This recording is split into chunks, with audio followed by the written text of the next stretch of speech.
રામ રામ દોસ્તો. સનાતન ધર્મના આપણે કેટલા ટુકડા ટુકડા કરી નાખ્યા દોસ્તો, એની પર થોડોક આજે વિચાર કરીએ.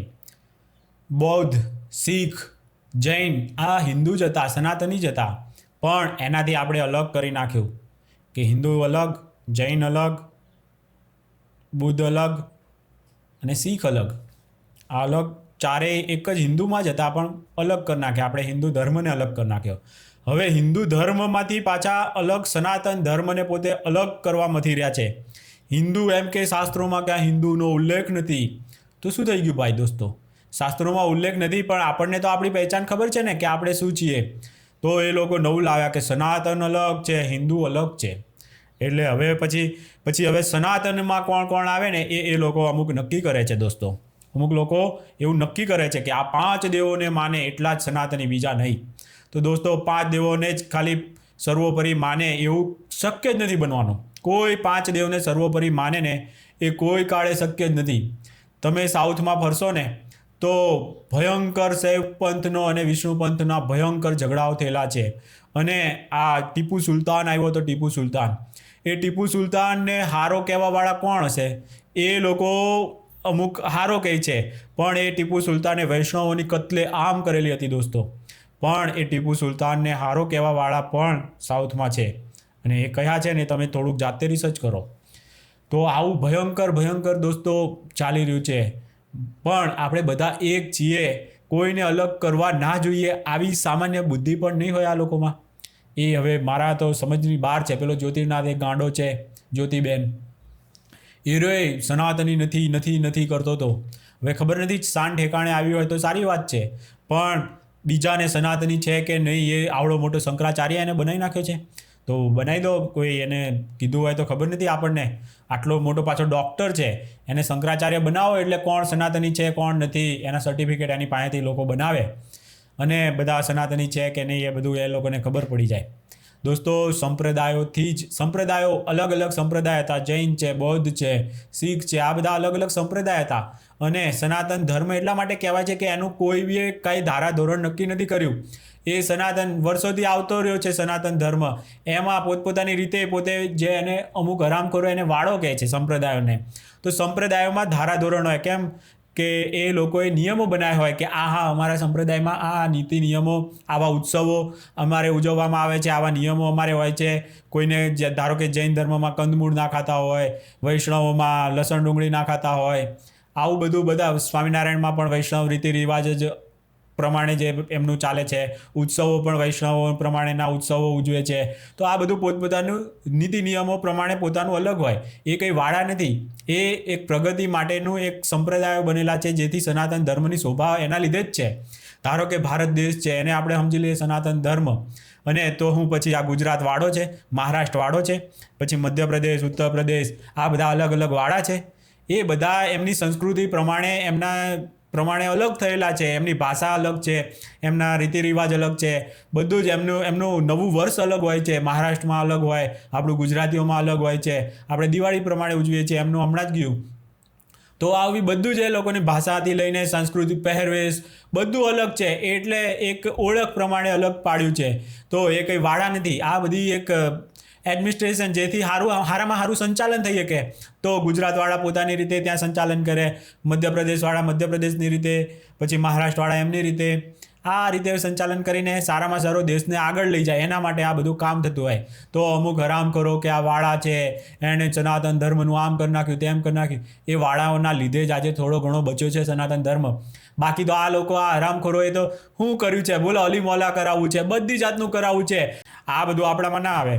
આપણે તો ભગવાનનું ભજન કરવાનું હોય. આ તો નહીંતર કે આ એકાદશી કરવાની જરૂર નથી, આવા વાસ્તુ કરવાની જરૂર નથી, સ્મશાનમાં લગ્ન કરાવે, આવી રીતે એની રીતે શાસ્ત્રોમાં ના હોય. એ કે અલ્લાહ, એક વિડીયો મેં જોયો વ્યાસપીઠ પર કે હું તો અલ્લાહ કરીશ, બોલો.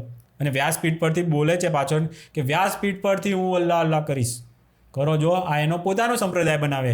એ વાંધો નથી, એ એનો પોતાનો સંપ્રદાય બનાવે, એનાથી કોઈ જ વાંધો નથી. પણ બીજાને એને સર્ટિફિકેટ આપવાનો કોઈ અધિકાર જ નથી કે કોણ સનાતની છે અને કોણ નથી. તો ભાઈ તારે શંકરાચાર્ય બનવું હતું ને, તો પછી તારે છે ને એવું કામ કરીને બતાવાય કે ના અમે હવે આવું કર્યું છે ને આવું બધા કરવું જોઈએ. આ તો મંદિરોની જરૂર નથી, સંડાસ બનાવો, આવા બધા એના તો વાક્યો હતા. આવા હરામખોરોના લીધે જ આ સનાતન ધર્મ અત્યારે થોડોક પાછળ રહી ગયો છે અને જેવું કામ થવું જોઈતું હતું એવું નથી થતું. 2 કોડીના લોકો બહારથી આવીને અહીંયા વટલાવડાવવાનો ધંધા કરે છે. તો વિચાર કરો તો અહીંના આપણે લોકોએ શું કર્યું કે બહારના લોકો આવીને વટલાવડી જાય. ભારત દેશમાં તો ભયંકર, તમિલનાડુ જો, કેરલા અડધું પૂરું થઈ ગયું છે. એમાં માઇનોરિટીમાં આવી જશે હવે હિન્દુઓ, એટલે સુધી થઈ ગયું. પશ્ચિમ બંગાળ જોઈ લો, તમિલનાડુમાં જોઈ આવો, કેટલા મંદિરો, સૌથી વધારે મંદિરો તમિલનાડુમાં છે. તો એની હાલત અત્યારે જોઈ લો. સનાતન ધર્મને તો મચ્છર ને એવું બધું તમિલનાડુનો એને જ કીધું હતું. ભગવાન રામ વિશે તો કેટલું ભયંકર કરુણાનિધિએ કીધું છે. એ કરુણાનિધિ ત્યાંનો એરિયો હતો, DMK કે કોઈ એ પાર્ટી કઈ એમની કંઈક સમથિંગ છે એનો એરિયો, એણે બનાવેલી છે પાર્ટી. તો એ દ્રવિડને એવું પોતાને સમજે છે અને સનાતનીને અલગ સમજે છે. તો આવા બધા વિભાગો પાડવા હોય તો મને કોઈ વાંધો નથી. સ્વામિનારાયણવાળા એમનું ભજન કરશે, જૈનો કેટલા પ્રગતિ કરે છે, ભલે ને 2% જ કહેવાતા હશે, એ સાચો આંકડો છે. જ્યારે અહીંયા સનાતનીનો જો સાચો આંકડો કાઢવા જશે ને, એક નીતિ નિયમો બનાવશે કે ના માંસાહાર ના કરે, એ રહ્યા સનાતની વેજીટેરિયન હોવા જોઈએ, એકાદશી કે એવા વ્રત ઉપવાસ કરતા હોવા જોઈએ, અને આવા બધા જેટલા પણ નિયમો બનાવશે ને, એટલે પછી સાચો આંકડો ખબર પડશે કે કેટલા સનાતની છે. પછી કોઈ ઉપરથી જૈનો કરતાં ઓછી સંખ્યા હશે. બોલો, વિચાર કરો, આવું થશે હકીકતમાં કે જૈનો કરતાં પણ કદાચ આપણી સંખ્યા એવા જો નીતિ નિયમો ને એવું બનાવશે ને તો ઓછી થઈ જશે. તો વિચાર કરો કે હું કરવું આપણે, આ કઈ દિશામાં આપણને લઈ જાય છે. જે અમુક કહેવાતા મોટા કથાકારો છે, જેને શાસ્ત્રોનું કોઈ ભાન નથી, એને બસ કથાના રૂપિયાથી બીજાને મસ્જિદો અને સ્કૂલો ને એવું બનાવી આપવું છે, મુસ્લિમોને સ્કૂલો બનાવી આપવી છે, મુસ્લિમોને હોસ્પિટલો બનાવી આપવી છે. આવું બધું આપણા રૂપિયા ભેગા કરીને આપણા રૂપિયાથી એ લોકો બીજાને કામ કરવા છે. તો પછી આપણે હંમેશા આ લોકોના એ જ ભરવાના છે. આપણે એમની પોતાની વાહવાહી થાય એટલા માટે આખા આપણા સનાતન ધર્મના રૂપિયાનો પાણીની જેમ યુઝ કરે છે. જ્યારે બીજી તરફ સ્વામિનારાયણવાળાને સારું કામ કરે છે, મંદિરો બનાવે છે, સનાતન ધર્મના દેવી દેવતાઓને એ પધરાવે છે, અને કેટલું આજે સનાતન ધર્મનું એ લોકો કામ કરે છે. એ પ્રમાણે આપણે કરવું જોઈએ એવો આપણને અહેસાસ થાય કે ના, મંદિરો બનાવવા પડશે. નહીંતર ગુજરાતમાં જ કેટલાય મિની પાકિસ્તાન છે. બોલો દોસ્તો, ગુજરાતમાં જ, અમદાવાદમાં કેટલા મિની પાકિસ્તાન હશે, સુરતમાં કેટલા, વડોદરામાં કેટલા, આ બધા એમના મિની પાકિસ્તાનો બનાવી રહ્યા છે.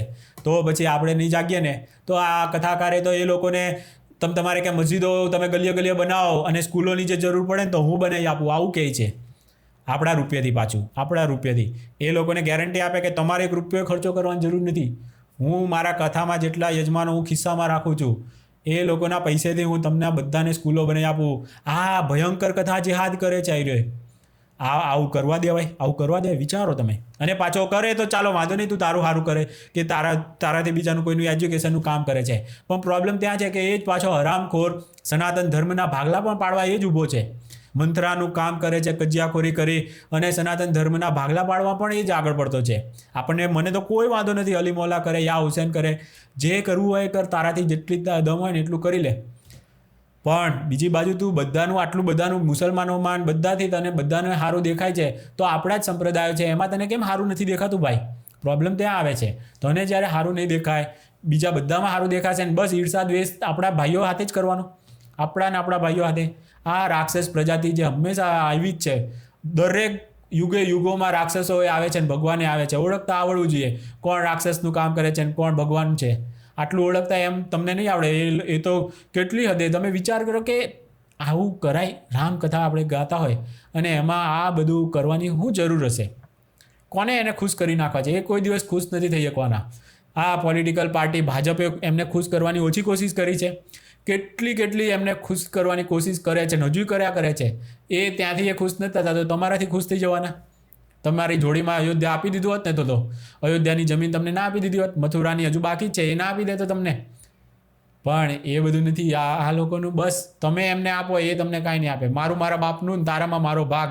અને આ ભાગ પડાવનારા કથા જેહાદીઓથી દોસ્તો સાવધાન રહેજો. આપણે એના માટે જ હવે તો મુહિમ ચલાવી છે દોસ્તો. ચાલો ત્યારે બીજા કોઈ વિડીયોમાં મળીએ, ત્યાં સુધી રામ રામ.